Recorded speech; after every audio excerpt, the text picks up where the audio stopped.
PMC ప్రేక్షకులకు, pyramid మాస్టర్స్కి, ధ్యాన మిత్రులందరికీ హృదయపూర్వక నమస్కారాలు. ఈరోజు మనం ఇల్లందు పట్టణంలో గ్రాండ్ మాస్టర్ పుల్లారావు గారు, అందరూ సంకల్పాల పుల్లారావు గారు అంటారు. సో వారితో మనం ఉన్నాం ఈరోజు. నమస్తే సార్. సార్, మీరు మీ కుటుంబ నేపథ్యం గురించి మొట్టమొదటిగా పిఎంసి ప్రేక్షకులకి మీ పరిచయం. నా పేరు పసుపుల పుల్లారావు, మాది జగ్గేపేట. అతి పేదరికంలోనే పుట్టాను. అప్పటి నుంచి ఎన్నో కష్ట నష్టాలు భరించాను.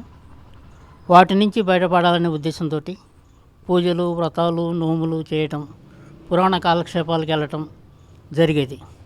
అలా జరుగుతుండగా బ్రతుకు తెరువు కోసం 1980లో ఇల్లందు పట్టణానికి రావటం జరిగింది. ఇక్కడ కూడా అదే కార్యక్రమం చేస్తున్నాను. నేను 1957లో లింగాలనే గ్రామంలో పుట్టడం జరిగింది. 1966లో జగ్గేపేట వెళ్ళటం జరిగింది. 1983 పసుపుల శైలజతో వివాహం జరగటం జరిగింది. అంటే వారి పేరు దేవత. నా వివాహం జరిగాక పసుపులుగా మారింది. మాకు 3 అమ్మాయిలు, స్వప్న, రమ్య, సరిత అనే పేర్లు పెట్టడం జరిగింది. నేను ఇల్లందులో రైస్ మిల్లో టైపిస్ట్ కమ్ క్లర్క్గా చేయడం జరిగింది. సార్, మీరు మరి మీ యొక్క ఆధ్యాత్మిక జీవితంలో అనేక పూజలు, మరి భజనలు, ఇలాంటి కార్యక్రమాలు, పురాణ కాలక్షేపాల్లో ఉన్నారు. మరి ధ్యానంలోకి రావడానికి ప్రధానమైనటువంటి కారణం ఏమైనా ఉందా? ధ్యానంలోకి ఎప్పుడు వచ్చారు, ఎలా వచ్చారు, మీ ధ్యానంలో అనుభవాలు? జగ్గేపేట ఈరవల్లి విశ్వేశ్వరరావు గారింటికి ధర్మవరం నుంచి ఒలి మాస్టర్ రావడం జరిగింది. మా ఫ్రెండ్ చెప్తే నేను కూడా వెళ్ళటం జరిగింది. ఒలి గారి క్లాస్ వినటం ద్వారా నాకున్న ప్రతి ప్రశ్నకు సమాధానం దొరికింది. ప్రతి సమస్యకు పరిష్కారం ధ్యానం ద్వారా ఎలా పొందాలో తెలుసుకోవటం జరిగింది. అటు తర్వాత విశ్వేశ్వరరావు గారింటికి తటవర్తి రాఘవరావు గారు రావటం, వారి క్లాసు కూడా వినటం, వారు కూడా గొప్ప క్లాసు చెప్పడం, గొప్ప సందేశాలు వినటం జరిగింది. అలా వస్తున్నప్పుడు 2005లో ఇల్లందులో వెంకటేశ్వరరావు గారు పరిచయం జరిగింది. అంతక్రితం 1999 సంవత్సరంలో ఒక వాసవి క్లబ్ ద్వారా, మాస్టర్ పేరు గుర్తులేదండి, లక్ష్మీ గారు అంట చివర, వారి ద్వారా ధ్యానంలోకి రావడం జరిగింది. అప్పటి నుంచి ధ్యానం చేస్తూ, ధ్యాన ప్రచారాలు చేస్తూ, అప్పటి నుంచి ధ్యానజ్యోతి అనే మ్యాగజైన్ ఇల్లందు నుంచి 200 సెంటర్లకి పంపించడం కూడా జరిగింది. ధ్యానంలోకి రావడానికి ప్రధానమైన కారణం, ధ్యానంలో మీ అనుభవాలు? వారిద్దరి క్లాసులు విన్నాక ధ్యానం యొక్క గొప్పతనం తెలుసుకొని ధ్యానం చేయాలి, ధ్యాన ప్రచారం చేయాలని దృఢ సంకల్పంతో ఉన్నాను.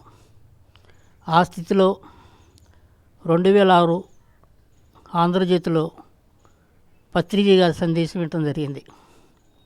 నమ్మకం, విశ్వాసంతో మీరు ఒక అడుగు ముందుకేస్తే 100 అడుగులు ముందుకేయడానికి హాస్టల్ మాస్టర్స్ మీ వెనక సిద్ధంగా ఉంటారని చెప్పడం జరిగింది.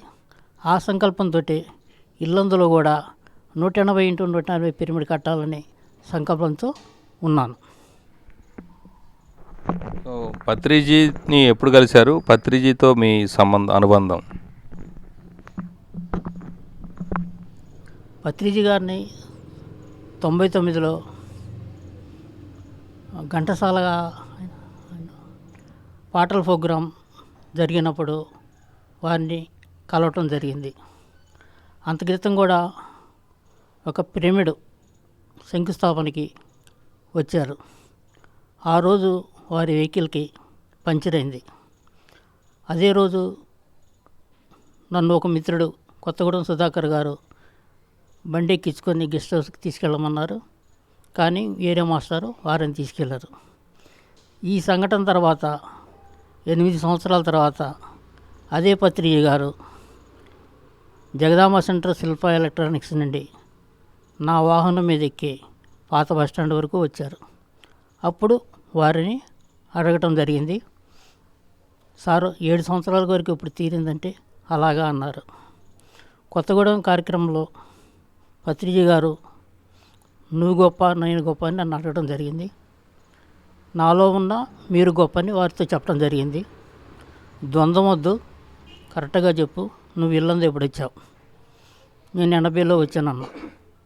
నేను 76లో వచ్చాను కాబట్టి నీకన్నా నేనే గొప్ప అని వారు చెప్పడం జరిగింది.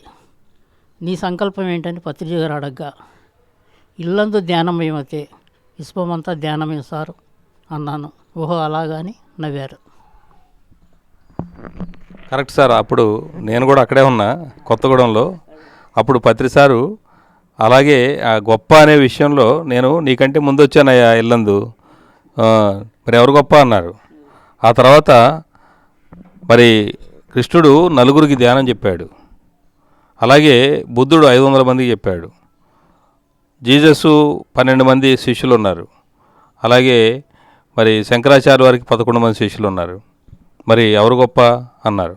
అప్పుడు పత్రిసారు మీరే, మరి నాతో ఎవరైనా పోటీ పడగలరా అని ఇంకో క్వశ్చన్ వేశారు. గుర్తుందా మీకు?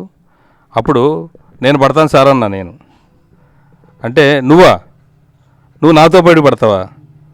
మీరే చెప్పారు కదా సార్, కృష్ణుడు 9, బుద్ధుడు 500 మంది, మరి మేమైతే 500 దాటిపోయాం. ఇంకా పోటీ గీటీ ఏమైనా పడితే అది మీతోనే పడాలి, ఎందుకంటే ఇప్పుడు మీరే టాప్లో ఉన్నారు. అంటే yes, that is the spirit. అంటే చాలా పత్రిసారి 2-3 సార్లు దాన్ని హెచ్చరించారన్నమాట. చూసావా ఈ బాలుడి సాహసం, నువ్వు నాతో పోటీ పడతావా అని అంటే అంతే కదా సార్. మరి మీతో కాకపోతే ఎవరితో పోటీ పడగలం? ఈ భూమి మీద ఇంకా పోటీ పడడానికి ఇంకెవరు లేరు. ఇప్పుడే మేము లక్షలు దాటిపోయాం, లక్షల మందికి ధ్యానం చెప్పడం జరిగింది ఇక అని చెప్పేసి అంటే సార్ చాలా సంతోషించారు ఆ రోజు. సార్ మరి ఒకసారి గుర్తు చేశారు ఆ విషయాన్ని. Thank you. అయితే మీరు ధ్యానం ద్వారా అంటే మీ జీవితంలో ఒక క్రిటికల్ సిచ్యువేషన్స్ ఏమైనా దాటినటువంటి సంఘటనలు?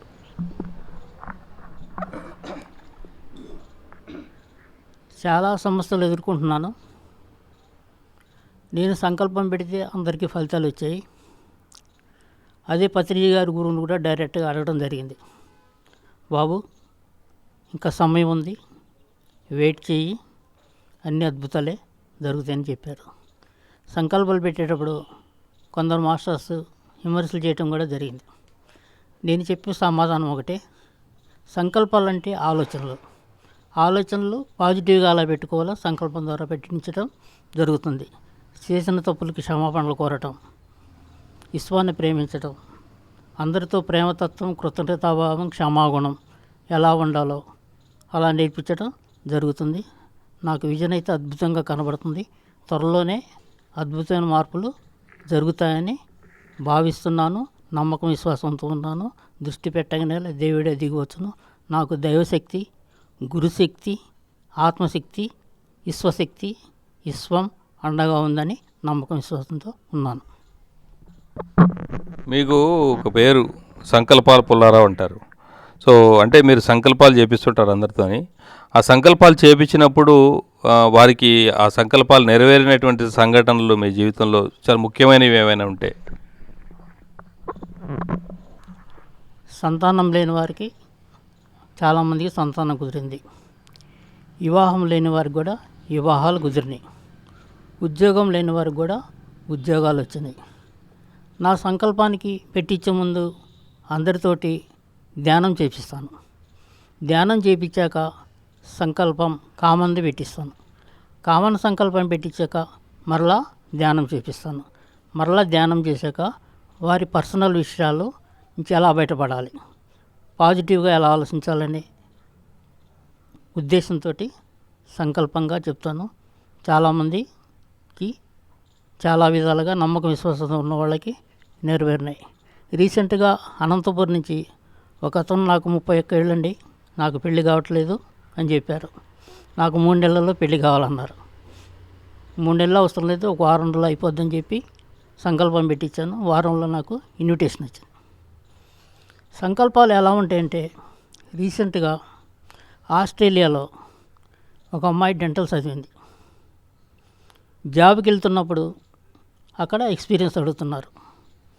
అంకుల్ నాకు ఎలాగైనా జాబ్ కావాలి, ఒక 3 నెలల్లో వస్తే ఆనందంగా ఉంటుంది, నాకు జాబ్ వచ్చేటట్టు చూడండి అన్నారు.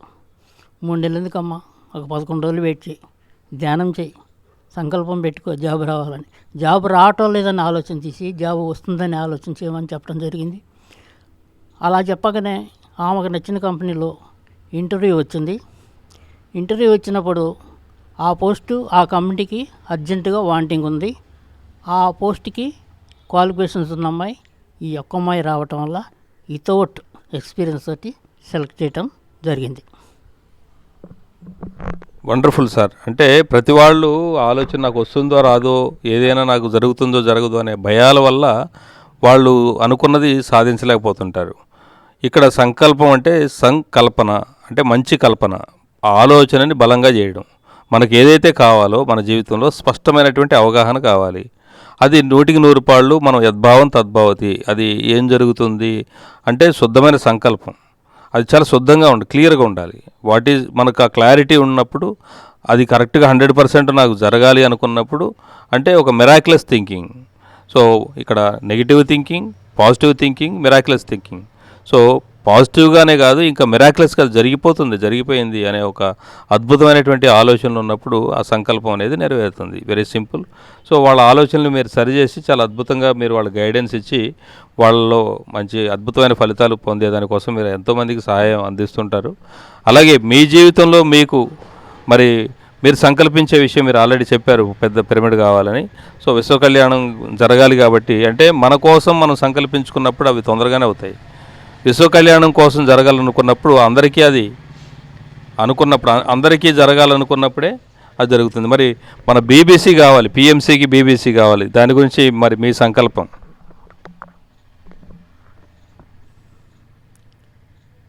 పిఎంసి ఛానల్ అనేది అతి త్వరలో బీబీసీని మించి అద్భుతమైన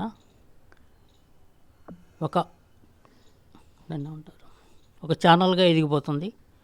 దాని ద్వారా విశ్వం మొత్తం పత్రిజీ గురువు గారు కోరుకున్నట్లు ధ్యానం అంటే విశ్వమంతా విశ్వమయం అయిపోతుంది.